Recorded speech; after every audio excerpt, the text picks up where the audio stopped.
तू झाडामधला देव आहेस. तू आतापर्यंत काही कमी पडू दिलं नाहीस. मला माफ कर. मी माफी मागतो तुझी. आणि हो, येत्या बस्तरवादी तुला भोगे आणि दैभात घालल. मला माफ कर. झाडासमोर हात जोडून लाकूड तोड्या झाडाच्या फांद्या तोडायला झाडावर चढतो. झाडाच्या फांद्या तोडत असताना लाकूड तोड्याची कुऱ्हाड अचानक झाडाजवळ असलेल्या वारुळावर पडते.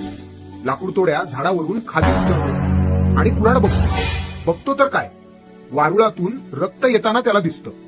मग लाकूड तोड्या वारुळातून घाबरत घाबरतच कुऱ्हाड काढतो. अरे देवा, हे काय झालं? वारुळातून रक्त कसं आलं?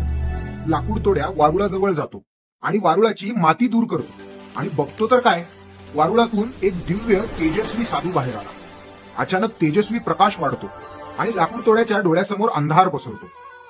उद्धवा, डोळे उघड. पापण्या जड झाल्यात. काहीच दिसत नाही. अगदी सगळीकडे काळोख पसरलाय.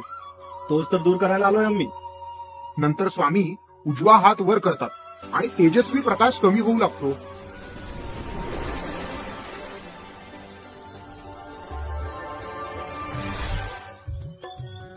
आपण कोण म्हणायचं स्वामी? अरे वेड्या, तुझ्या प्रश्नातच तुझं उत्तर आहे.